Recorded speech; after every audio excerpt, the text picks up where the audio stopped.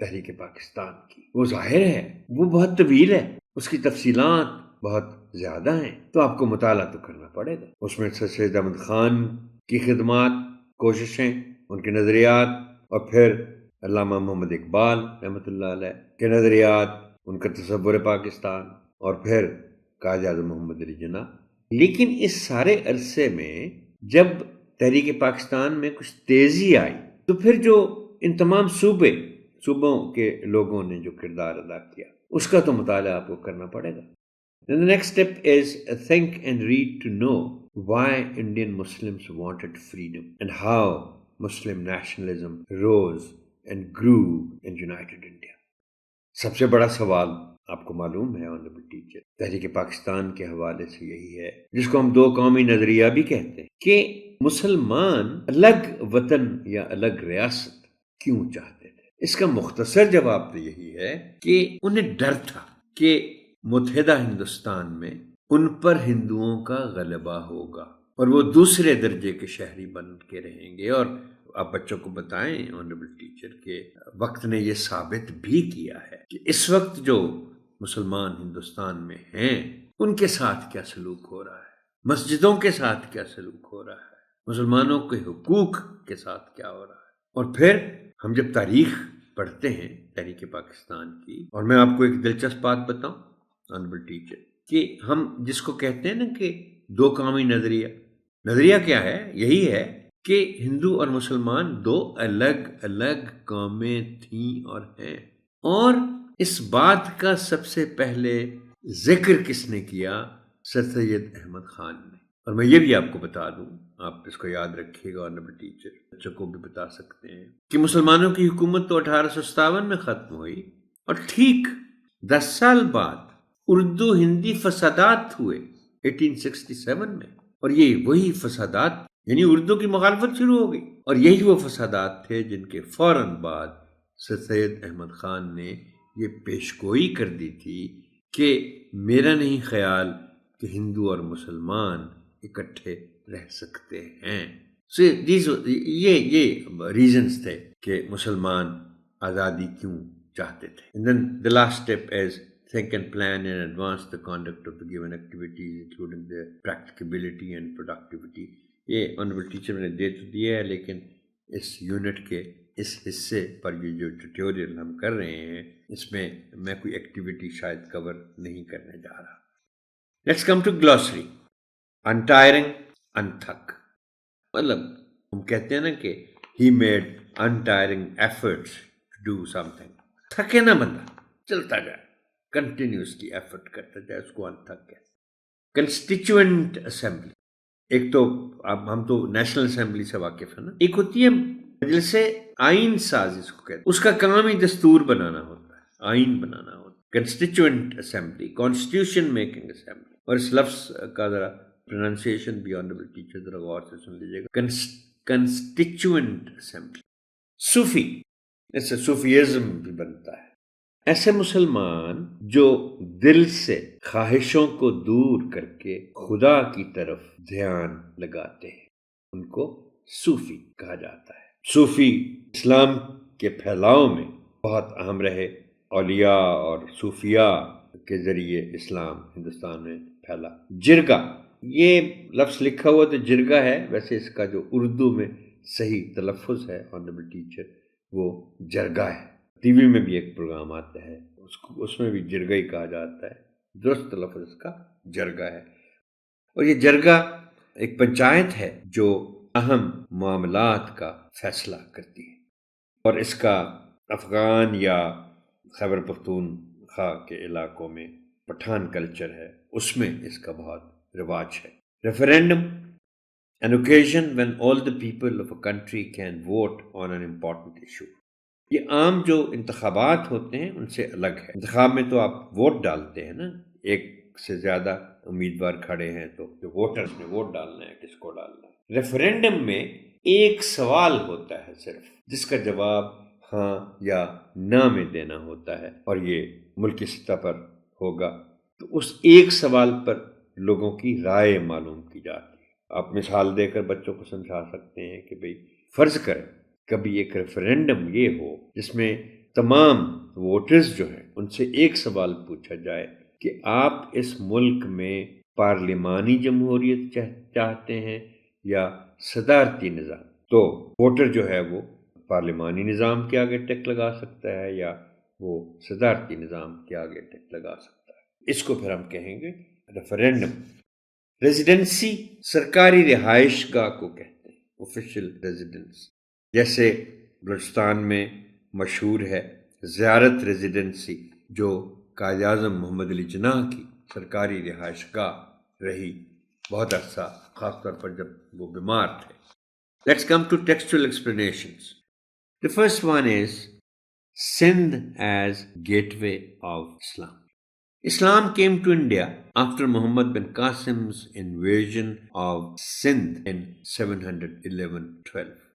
کہانی بھی ہے پیچھے لمبی ہے، مگر مختصراً محمد بن قاسم نے حملہ کیا سندھ پر 711-12 عیسوی. اور ہوا یہ کہ محمد بن قاسم ظاہر ہے حملہ کیا، علاقے فتح کیے اور یہاں کافی عرصہ قیام کیا.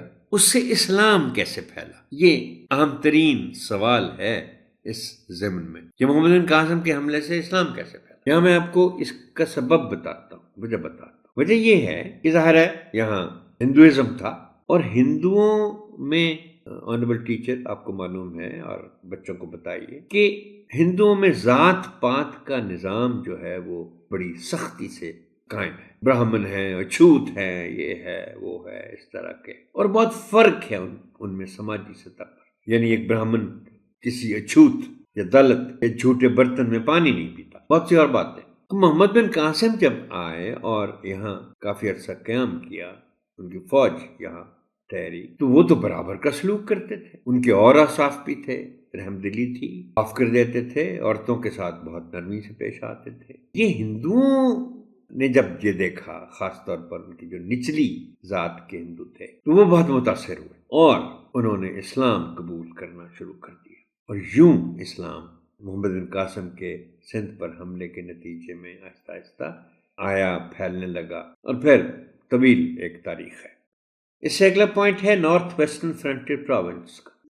اس صوبے کا نام پہلے یہی ہوتا تھا، نارتھ ویسٹرن فرنٹیئر پروونس یا شمال مغربی سرحدی صوبہ. یہ نام سب سے پہلے انگریز حکومت نے 1901 میں اس کو دیا.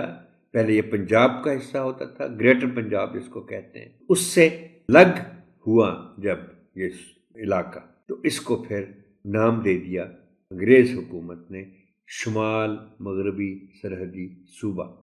شمال مغرب کس کا؟ ہندوستان کا، اور سرحد افغانستان کے ساتھ.